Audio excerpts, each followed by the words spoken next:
But You Don't Look Arab and Other Tales of Unbelonging. Emmy-winning international journalist Hala Gorani weaves stories from her time as a globetrotting anchor and correspondent with her own lifelong search for identity. As the daughter of Syrian immigrants, delighted to say I'm honoured to be joined this morning by Hala Gorani. Hala, good morning to you. Good morning. Thanks so much for having me. The pleasure's all mine. Many people will know you, obviously, if they follow US TV news. And just before we get going, I just want to say your news report, and I just said it to you off air, but your news report on the aftermath of the bombing of the aid convoy, the World Food Kitchen, was a hard watch, was a tough watch, but was absolutely necessary. But also the way that you explained what US viewers are seeing and what European viewers are seeing, because El Mundo, for example, carried some very graphic images of the unfortunates who were slain on its front cover, but it was really, really fascinating and interesting. And in that situation, to put that nuanced report across was and I know you're on my show, but it was really, really great stuff. Thanks so much. It was really very emotional to go through the footage. Obviously, we can't air some of the most graphic material that we have. This is our very, very brave team on the ground inside of Gaza, because as many of your listeners know, we as independent international journalists are still not allowed to go inside Gaza. So we rely on the work of our crews on the ground who've been working for now half a year in the most difficult circumstances. And also, as many of our viewers know, over 100 journalists, media workers have been killed in this conflict. It has been one of the deadliest conflicts for journalists in human history. So going through that footage, trying to do it justice, because obviously you want to respect you want to respect the people who've lost their lives and not show too much, but at the same time try to convey the brutality of what happened to them while they were trying to carry out essential work in Gaza. And I think one of the things that you said in that report was the fact that the next day, with the footage of the convoy, the humanitarian convoy, the workers being taken in ambulances through the crossing where humanitarian aid is not being allowed in. And that was a real punch in the guts. Yeah, absolutely. And it was one of the World Central Kitchen workers who identified the bodies on the night of the strike and then who accompanied the bodies to the Rafah crossing into Egypt. And you could see on his face the shock, the disbelief, the bewilderment of having lost 7 of his colleagues in a single strike. And some of the footage that we had, which was exclusive footage of that night, featured him on the phone saying, all the foreigners are dead. Mm-hmm. And that was what really got me, because you could really tell that he was shocked that even though this was a war zone, they were not expecting this. Yeah, and when he finds his friend as well. Let's move on from that. But when you say all the foreigners are dead, and your book's called But You Don't Look Arab.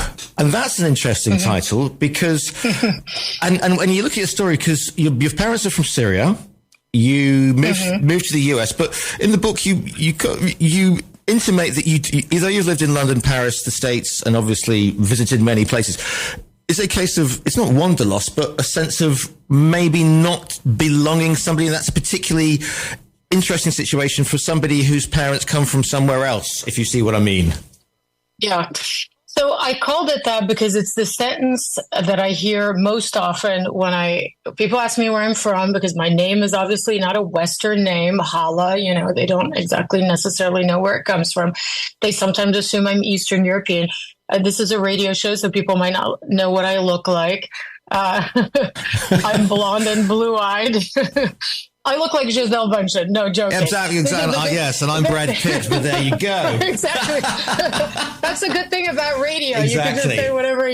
No, I mean, I look very Western in the sense that I obviously don't look stereotypically Arab. And the reason I called the book that is because I wanted to dispel, these stereotypes. I wanted to explain to readers that this population of Arabs from the Middle East is so diverse in the way it looks and the way it acts and its beliefs and its faiths in its political opinions, in Western media and especially in Western journalism. And this is something I'm attuned to more than others, I think.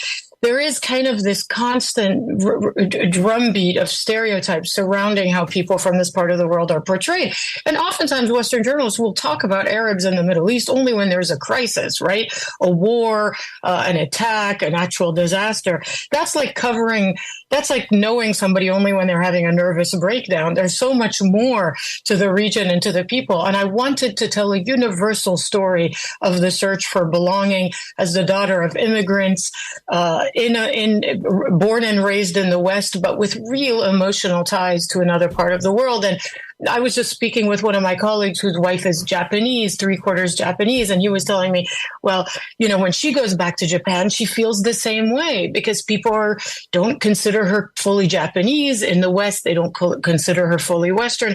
And that's also my story. It's interesting. I had the pleasure and I was lucky enough to go to an international school. And so we had nationalities from all over and a melting pot. And we had Syrians. One of my good friends was called Hala, and, Persians and people from Lebanon. And the whole Western stereotype is that, the only time you see stuff coming out of Syria is bad news, or the Middle East is bad news. And yet there is culture, there is art, there's the foundation of civilization from Mesopotamia, for goodness sake. And it's very easy to make broad strokes. And as a presenter on an American network, perhaps the strokes are even broader. Yeah. And I tell this story really going back to the beginning of my career in journalism. It was a very different time. I've really covered about a quarter century in broadcast news as an Arab American, as a woman born in the U.S., raised in France with Syrian parents. Things have changed a lot. When I started out in the 90s, in my 20s, I was the only Arab American on a big, mainstream American TV network. I really was. It was me, and my only role model at the time, and thank goodness she was there, was Christiane Amanpour, who is half Iranian. Nowadays, you see, Leila Fadel on NPR, Huda Katb on NBC, and many others. It's a very, very different environment. So I tell the story really of a big change in the media landscape and the media industry as an Arab American woman in this business and as a woman in this business, because I can tell you that things have changed a lot for women. I tell a story of how in the 90s, I was asked to present a design show. I had no desire to be a fashion correspondent, but, I was a cute 29-year-old and it was like, go cover fashion. I didn't want to. I wanted to go to the Middle East. I wanted to cover, conflict and politics. And I had to fight. I had to swim against the current a lot as a younger female journalist. And I'm hoping that by telling this story, I'm also hopefully, I hope I'm not being too, I'm not selling myself a bit too much. Go on, sell yourself. Come on. It's Thursday morning. Come on. Yeah, let's promote ourselves. I did write a whole book about it after all, but I hope that I'm inspiring younger women to go for what they really want. Don't let people tell you what they want from you. If you want to cover fashion, cover fashion. If you want to cover wars, cover wars. Fight for what you want. There's still so much sexism in this business. It's changing, but it's not changing fast enough. What was your intro then into journalism per se? Was it via print? Because this is a world, believe it or not, kids, this is a world before internet, bloggers, Instagram models, etc., etc. So how did you first get into journalism and end up in front of a camera? So it was kind of a series of accidental. It was a lot of luck in the beginning. I think, like everything else, a lucky break gets you where you need to be, and then the hard work keeps you there. That's kind of how I've always thought of this business, because you are not a TV journalist because you don't love it, because it'll demolish your personal life. I've been in Israel now for a week. I've slept 3 hours a night for the last week. And let me tell you, it's tiring. I've lost my voice, and this is only after 1 week. I still have many more weeks to go. So I started out in print with Agence France Presse in Washington. And then Bloomberg was launching a French language network, and I applied for it. And at the time, there was obviously no social media. Not only was there no social media, you didn't send video files over email. You sent a VHS tape in the mail. and then you prayed that it that it got there, and then you prayed that someone opened the envelope and popped it in a camcorder, not a camcorder, what was it called, Michael? Well, it was a it a camcorder? No, it was a video player, wasn't it? A camcorder was what they took. Exactly. That's how VHS player. Exactly. I know there are people under 30 scratching their heads, Hala, as we talk about this. But anyway, I know exactly. I'm giving them a kind of a quick look back at technology in the Stone Age. So that's how it started. And then by some miracle, I got a call and I was put on this thing called the Eurostar in 1996. And I guess you could call it an audition or a tryout or whatever. And I got the job very quickly. And from then, everything kind of started happening. I spent 2 years at Bloomberg.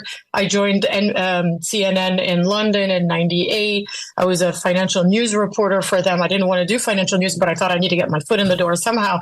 And then when 9/11 happened, they really needed, all the news networks needed people who were willing to travel to places like Iraq and Afghanistan and who could speak Arabic and other languages. And so that's when I kind of started my career in earnest in news. You talk about perhaps people saying, as the saying goes, you don't look, but you don't look Arab.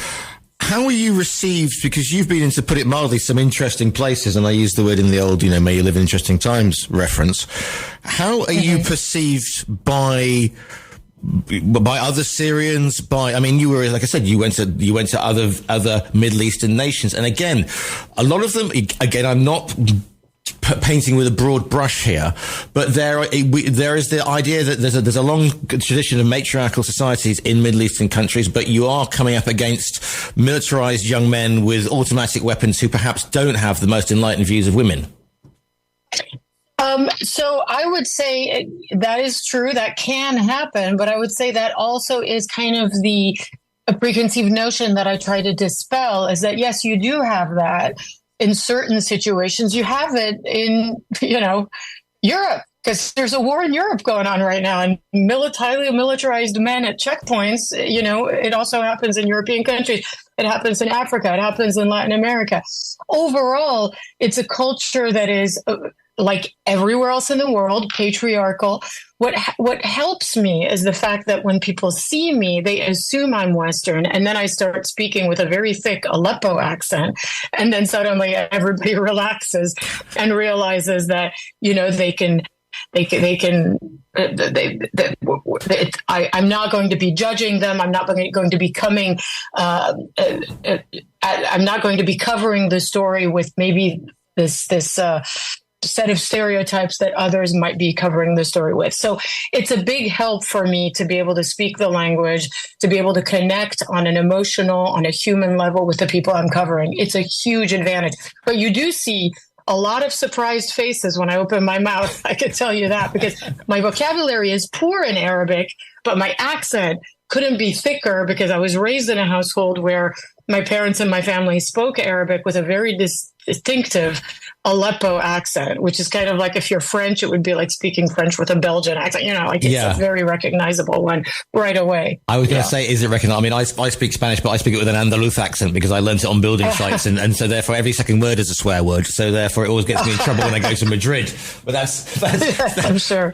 So you mentioned the word Aleppo, and again, it is a city that now has connotations of destruction, even though the history of Aleppo goes back centuries. Absolutely centuries. What's it like? Mm-hmm. What was it like for yourself as somebody of Syrian parents who hadn't really spent any time there to go back and see that particular country, Damascus, Aleppo, etc., in that state? Does it leave you slightly discombobulated, as we would say, because there's a DNA there, but you haven't spent any time there? Was that an interesting situation for you? It's a good question. I actually spent a lot of time there because I would go very, very often as a child, and then I would return as a reporter. So for me, Aleppo was always like a loved one. The city was like a person. So it would be like meeting up with a long lost loved one, a relative. And when Aleppo, parts of it were destroyed, the old city became a front line at the beginning of the war. It was like seeing a loved one suffer. And then ultimately it was like seeing a loved one ill. And then at some point I felt like I've lost that loved one. So Syria for me is almost like a family member that I've had to bury. It sounds very dramatic because, of course, Syria still exists and Syrians are still there and there's life left in Aleppo. But for me personally, Aleppo is something I've had to put in my past. And it's been one of the most painful experiences of my life, to be honest. And even when I think about it now, it makes me emotional. So it's more than just a place. It's a person. It's part of me, part of my identity that I've had to say goodbye to. And it's terrible. But,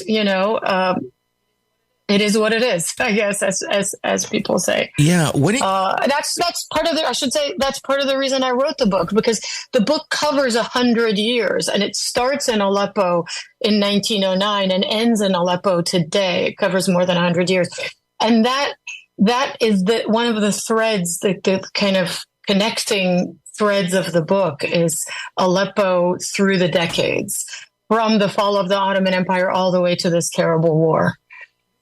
When it comes to, so did you, presumably this is a family history that has been carried down through generations. So you weren't starting with a blank canvas. There's obviously a family link to your parents and a family link back to Aleppo. And it's a fascinating look at that whole region. I mean, the fall of the Ottoman Empire, the rise of the Young Turks, and what happens in Syria, especially with Bashir, is interesting. It's not a case of history repeating itself, but is it the echoes of history continue to reverberate? You can see similarities? I think I was trying to tell the story of multiple generations of displacement and search for home. And that's really the central message of the book. It's my story, obviously. I tell my story of a search for identity and belonging against the backdrop of my career as a journalist. But I also tell the story of how humanity over and over has to find opportunity, belonging, searching for home and a place to put down roots over and over again, whether they're Middle Eastern. It just so happens that in this particular time in history, the Middle East is going through one crisis after another.